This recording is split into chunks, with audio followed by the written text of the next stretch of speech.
the impact that that's had both on yourself and the Liverpool fans, who are now far more aware and educated as to what they can and can't say when it comes to LGBT issues. How proud are you of that interview?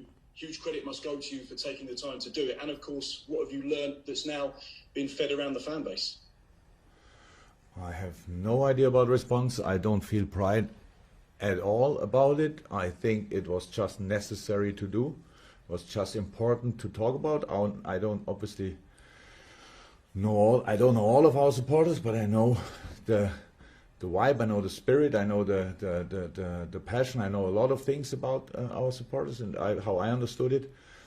When there happens something and you can help clarifying it, then it's our duty to do that, and that's what we did. And if the response was good on that, great, job done.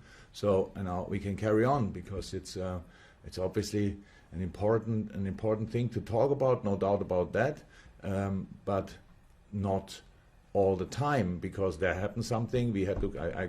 Paul came over and we could speak about it.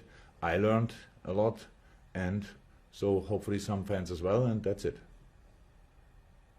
Well, I don't think there's too many Premier League managers that would take time out to talk about LGBT issues on the second week of a brand new season, so I think that's where the credit goes. Looking ahead to the weekend and the team news, I believe we've got some sad team news in relation to Fabinho, who's had a family bereavement. Can you just explain how he is and what the latest situation is there?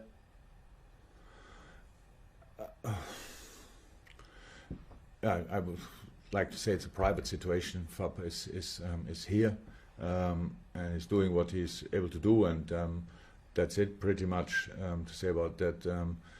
We all feel for him, we all feel with him, we all, not sure how to say it, but gave him and his family our condolences, try to give him all the warmth, all the love we have in this moment, and that's it. The rest is private. And in terms of the other players, which I guess seems insignificant when you look at his news, Jordan Henderson played in a behind closed doors game against Aston Villa, and Thiago, what's the latest on them? Will they be back for this weekend? They're much closer. Yeah, they're much closer.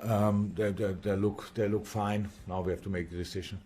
Or they look really good in the game and look good during the training week. So now, up to me to make some decisions. Okay, thank you, Mark. We'll go to Joe Izzard from Premier League Productions and then to Ian from TalkSport. But Joe first. Afternoon, Jurgen. Hope you're well. Can you hear me? Yes, I can hear you. Great. So the last time Burnley were at Anfield, they ended a 68-game unbeaten run, stretching back to April 2017. How much extra motivation do the memories of that defeat offer the players and staff? Not in a moment, sitting here, to be honest. I didn't even think about it. Now when you told me that's something I didn't like. When I think about that game, it was a strange one. But yes, we lost it, Burnley won it. That's how football is, so well deserved. But has obviously nothing to do with the game now.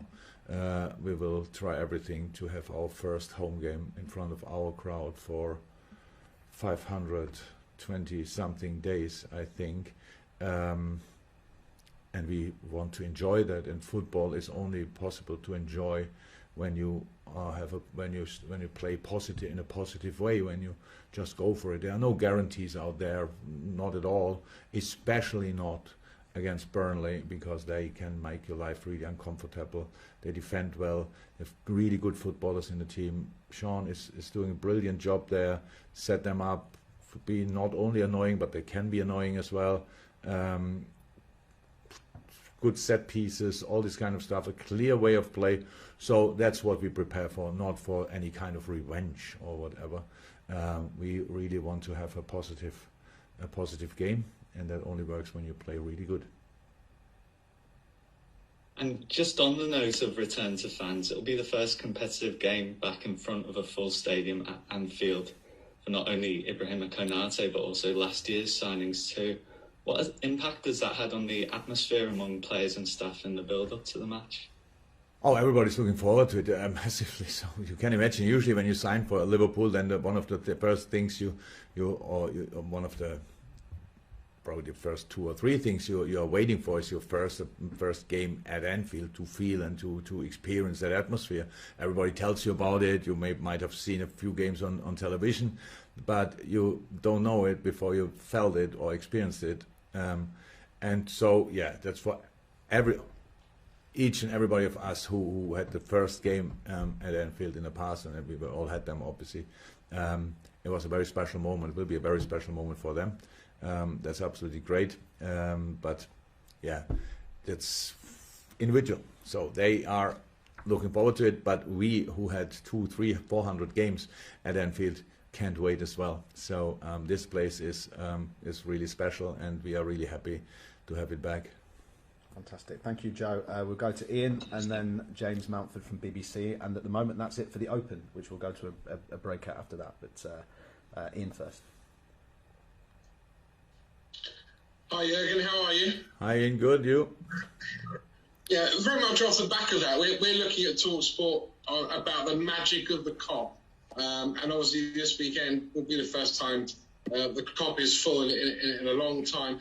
You had the yellow wall at Dortmund. I wonder if you can compare the yellow wall with the COP and just what it means. Because there have been many times when you've gone over to the COP after a big and an important victory.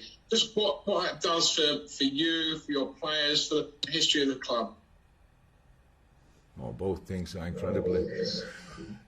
Our great stands are incredibly important for the club. Yes, the benchmark, if you want, for the club. That if you think about it, if you think about Dortmund, you know immediately. There is a discussion in Germany, because the club obviously wants that the stadium is called after the name sponsor, is Signal Iduna Park, or the old name is the Westfalenstadion. So nobody discussed the yellow wall thing, gelbe Wand. There's never ever discussed. So that's clear. That's when you go to the stadium, whatever sponsor will on it, the yellow wall is still there. That's exactly the same how it is with the COP. The good thing, what I love really about these two stands, is that when you go there, it's a little bit like you. So on other, we all know that in the VIP area and stuff like this, people come out sometimes maybe a little bit late. I don't think it's in our stadium too often the case, but are not directly on their toes. In England especially, you have to wear their suits. It's not that comfortable. But when you sit on the COP, or when you are on the COP, or when you are on the yellow wall, you go there just for football. That's it. So, and that means they are the ones you have to get on their toes. If they get on their toes, then the whole stadium will follow. And that's a nice thing about this relationship. And I can't wait to feel this connection again. And we are really blessed. We were at Dortmund, thank God, and we are here, really blessed with a really good crowd. So we think back 6 years. People didn't enjoy or 7 years, I don't know, didn't enjoy the football in this specific moment too much when I arrived here. Thought about leaving early to get to the car park, stuff like this. I think that we left that already behind us before the pandemic, but now, in this moment, I think everybody wants to enjoy each second in the stadium, and we all have to do our part for that, and that's what I'm looking forward to. Thank you, Jurgen. Welcome. Ian. And then the final couple of questions from the open section from James Mountford for the BBC, and then we'll go to the embargo section. James. Hi, Jurgen. I appreciate you asked last week, but Jordan Henderson's contract situation, has there been any developments during the week about that, please? No. Still all good. So nothing to be unduly concerned about? No. Thank you. Can I also ask about Virgil van Dijk? Because he obviously played for the first time in a competitive game last week. So just how impressed were you that he appeared to just kick on from where he left off? I was not impressed in a surprised way. It's not like, oh my God, right, that's him.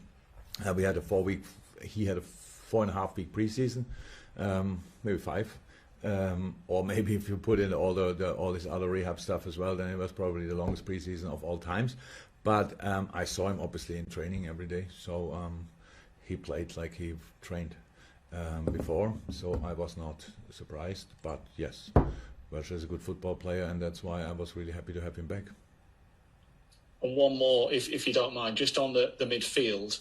You played Alex Oxlade-Chamberlain and Naby Keita last week.